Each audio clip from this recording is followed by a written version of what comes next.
मन मंदिरा गजर भक्तीचा.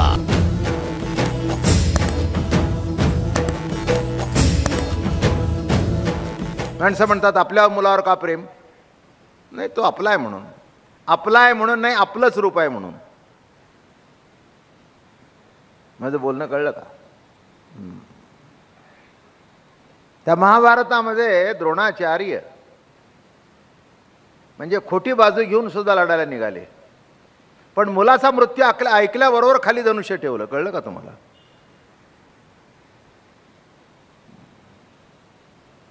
खाली धनुष्य ठेवलं,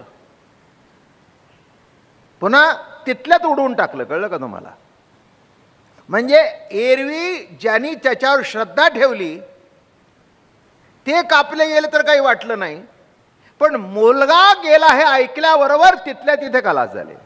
मुंडकं उडवलं, शस्त्र खाली ठेवलं. ते मुलाबद्दलचं प्रेम नाही, मुलाच्या रूपाने आपणच आपलं व्यक्त दर्शन बघत आहे हे सांगायचं आहे मला. त्याच्यातला तपशिलात जायचं नाही.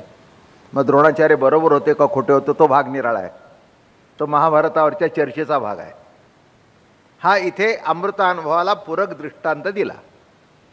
काय म्हणून लक्षात घ्या, आपलं मूल जर आजारी पडलं तर त्या मुलापेक्षा व्यथा आपल्याला जास्ती होते.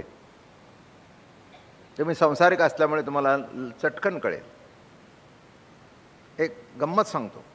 दुसऱ्याचा मुलगा पडला, तुमचाही पडला. दुसऱ्याचा मुलगा पडल्यानंतर तो आदल्या दिवशी पडला होता. शेजारची बाई म्हणत होती काय कळत नाही, ऐकत नाही. अहो चालायचं हो, हे वय आहेच खेळायचं. या उन्हाळ्यातच मुलं पडतात. दुसऱ्या दिवशीचा पडला, धावत गेली 4 जिने उतरून खाली. ते म्हणले का हो, काल मला शिकवत होता. माझाही पडायचा, तुमचाही पडायचा. तसं त्या मुलाच्या रूपाने व्यक्त आपलं दर्शन आहे, तसं दृश्य जगताच्या रूपाने परमात्म्याचं दर्शन आहे. म्हणून दृश्य नसून द्रष्टा आहे हा सिद्धांत आहे. वावो कीर होय तरी दिसेत वाहे, येणे बोले होय अति जैसे.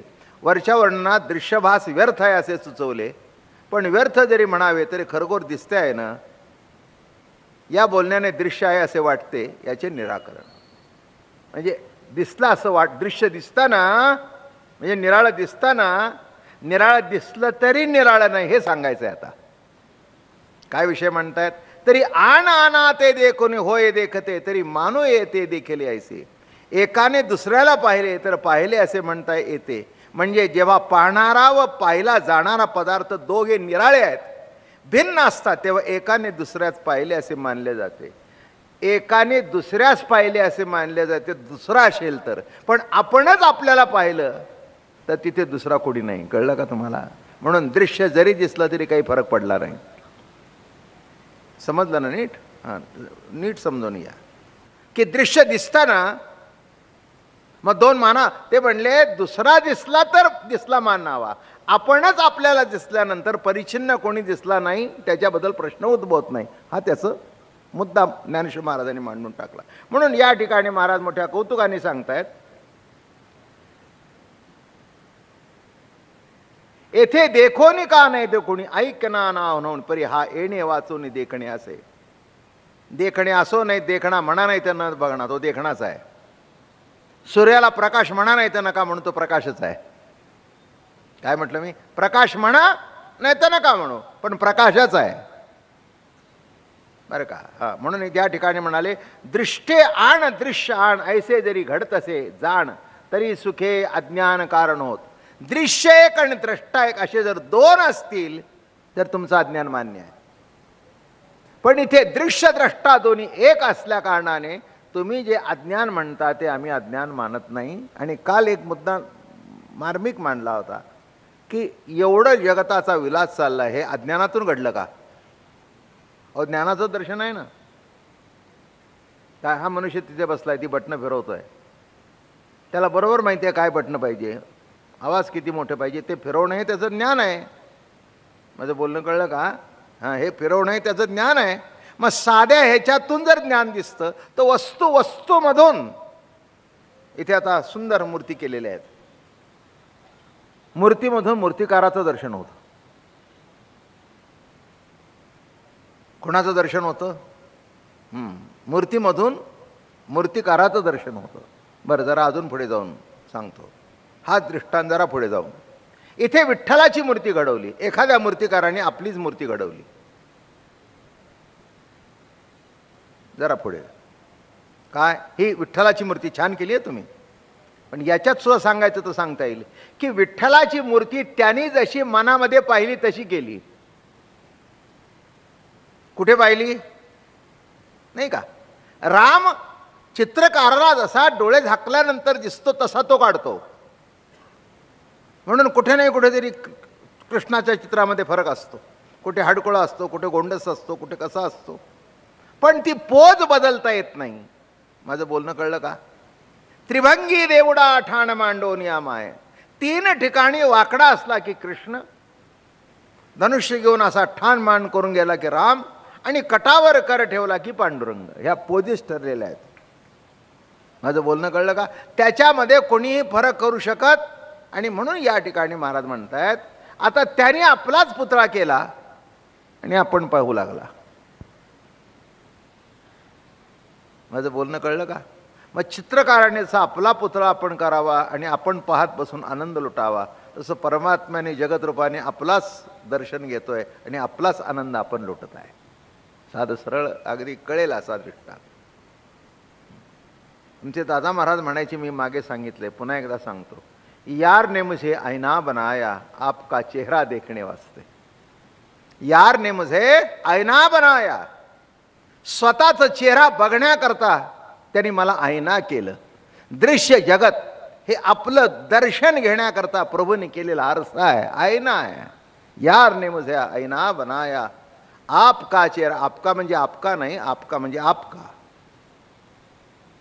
काय? आपका चेहरा देखने वास्ते म्हणजे स्वतःचं रूप स्वतः पाहण्याकरता. जसा जीव हा जगत हे दृश्य जगत हा आरसा केला. येथे देखोनी का नाही देखोनी, ऐक्य का नाना होनी परी हा हो एडे वाचोनी देखणे असे. कसंही असलं तरी देखणे हे त्याचं स्वरूप आहे. आपले प्रहावशे मार्ग हे क्रमेला ऐसे दिसे, उदक दुसरे दशे आले जे नाही. ओघात आता हे पाऊस पडतोय, पाणी वाहत आहे, काय किती जरी गेलं तरी वाहिलं तरी पाणीच वाहिलं ना.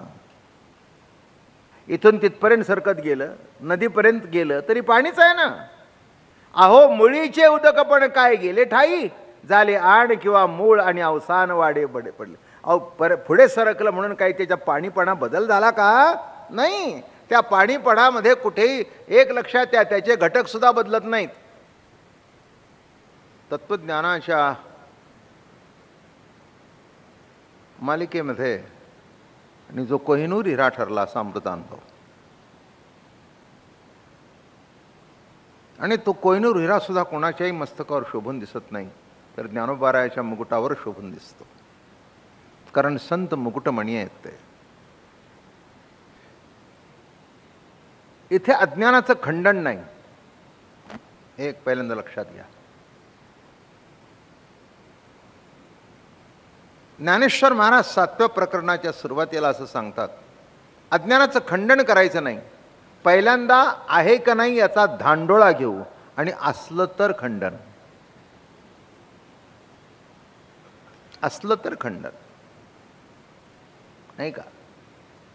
दरवाजामागे कुणी लपला असेल तर काठी घेऊन मारायला जावं.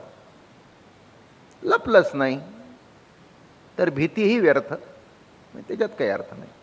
तसं मुळात अज्ञान आहे का नाही याचा धांडोळा घेऊया आणि मग त्याचं खंडन करू. म्हणून 7वं प्रकरण हे अज्ञानाचा धांडोळा असं म्हटलंय त्यांनी. आणि शेवटी हेच सिद्ध करतायत की मुळात अज्ञानच नाही तर त्याचं खंडन करण्याची गरज नाही. हा एवढं लक्षात असू द्या. म्हणजे 2 वर्ष जे ऐकताय त्याचं सार लक्षात घ्या. मागे एकदा सांगितलं होतं, पुन्हा सांगतो म्हणजे चांगलं कळेल. अज्ञान शब्दाचा अर्थ, एखादा मनुष्य म्हणतो मी अज्ञानी आहे, मला काही कळत नाही. मी अज्ञानी आहे, मला काही कळत नाही, पण मला काही कळत नाही हे कळतंय, हे ज्ञानाचं दर्शन आहे. कळत नाही हे तरी कळतंय ना, म्हणजे कळत नाही हे कळणं हे सुद्धा ज्ञानाने कळतं की मला कळत नाही. असू द्या, ज्ञानाने कळतं मला काही कळत नाही. म्हणून नीट लक्षात घ्या मुद्दा, की न कळणं असं कधीच नसतं. न कळणं हे सुद्धा एक प्रकारचं कळणंच आहे. म्हणून या ठिकाणी महाराज म्हणाले आपण अज्ञानाचा धांडोळा घेऊया. हा पहिला भाग आला. आणि त्या दृष्टिकोनातून मग जगत हे माया कार्य, म्हणून याच्यामध्ये सुख दुःख, चांगलं वाईट, खरं खोटं, हे मग मिथ्या, नाशिवंत. पण एक विशिष्ट भूमिकेवर उभा राहिल्यानंतर, हे बघा तुम्ही आम्ही सारी सांसारिक माणसं आहोत, संसाराच्या भूमिकेत उभं राहिल्यानंतर खरं खोटं, चांगलं वाईट, सासू सासरा, जाच हा आहे. संत भूमिकेमध्ये गेल्यानंतर हा प्रश्न, म्हणजे एक लक्षात घ्या, तुमची आमची कोणी थोडी निंदा केली तरी आमचं दिवस वाईट जातो. नवऱ्याने बायकोला एक शब्द जाताना बोलला तर सबंध दिवस तिला चैन पडत नाही. काही काही माणसांचे शब्द असे असतात की ते आयुष्यभर जतन करून ठेवतात. माझं बोलणं कळलं का? ते वाक्य इतकं झोमरं असतं की मरताना सुद्धा तो म्हणतो हे माझ्या लक्षात आहे, असा बोलला होता. त्याचं उदाहरण देतो. बाण जिथून सुटतो तिथे त्याची काहीच खूण नसते, पण जिथे जाऊन रुततो तो बाण काढला तरी शेवटपर्यंत त्यातली खूण संपत नाही. तेव्हा महत्वाचा मुद्दा लक्षात घ्या की अज्ञान आहे का, बरं का. पण तत्वज्ञानाच्या भूमिकेवर जेव्हा ज्ञानोबा उभे राहिले तेव्हा त्यांनी एकच सांगितलं, दृश्य काय, द्रष्टा काय, हा त्या द्रष्ट्याचंच रूप आहे, दृश्य नाहीच आहे. माझ्यावरून निराळा असेल तर भानगड आहे, नाही का. माझ्यापुरतं काही मी आत्ता असं केलं, तुम्ही आक्षेप घेतला नाही, मी आक्षेप घेतला नाही. घेतला का? नाही. तसं बघितलं तर मी माझ्या थोबाडीत मारून घेतली, बरोबर आहे ना, जोरात नसली तरी. तुमच्यापैकी कोणी केलं तर काय होईल?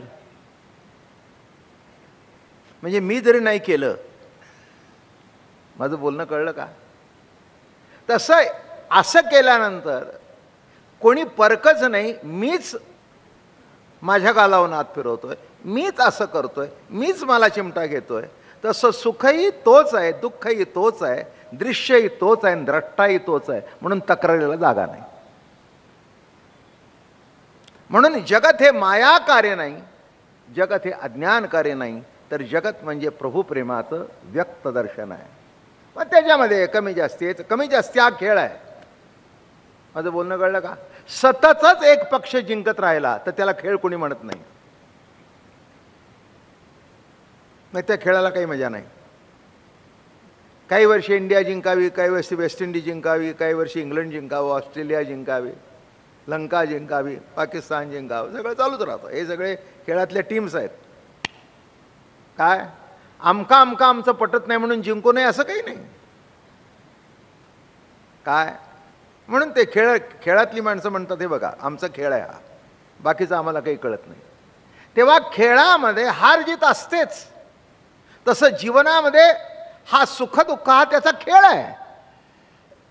म्हणून दृश्यही तोच आहे आणि द्रष्टाही तोच आहे. इथे दर्पण आणि मुख दिसे हे न चुके, परी मुखी मुख सुतके दर्पण नाही. आरसा आणि मुख हे समोरासमोर झाल्याबरोबर आरशात मुख दिसते हे चुकत नाही, परंतु ते प्रतिबिंब असते खरे मुखाच्या ठिकाणीच असते. प्रतिबिंब दिसतं, प्रतिबिंब दिसलं म्हणून इथलं मुख तिथे गेलं का? नाही. इथलं मुख तिथे गेलं का? नाही. तुमचं मुख तुमच्या ठिकाणीच आहे. तसं जगताच्या रूपाने परमात्माच आहे. दिसलं म्हणजे निराळा नाही, तो तोच आहे. जरा पुढे जाऊया लवकर. तैसे द्रष्टा दृश्य दोई साचकी देखत ठाऊ, म्हणून दृश्य ते वाव देखील जरी. दृश्य जरी बघितलं तरी ते वाव आहे, वाव आहे. दिसायला दृश्य आहे पण तसं दिसायला दृश्य नाही. हा मीच आहे, मीच आहे. त्याच्यामध्ये काही फरक होण्याचं काही कारण नाही. मागे एकदा दृष्टांत सांगितला की फेटा घातल्यावर माणसं मला ओळखतात, फेटा नाही घातल्यानंतर ओळखत नाहीत. पण ओळखलं नाही जगाने तरी मला माझी ओळख नाही असं म्हणता येणार नाही. माझं बोलणं कळलं का? फेट्यात जरी मी बघितलं तरी मी मलाच बघितलं, आणि फेट्याशिवाय बघितलं तरी मी मलाच बघितलं. कोणाचं दर्शन आहे? आरसा बाजूला काढला म्हणून मी नाही का? म्हणजे आरशामुळे मी आहे का? तसं दृश्य जगतामुळे परमात्मा आहे का? दृश्यामध्ये त्याचं दर्शन आहे, पण त्याचंच दर्शन आहे. मन मंदिरा गजर भक्तीचा.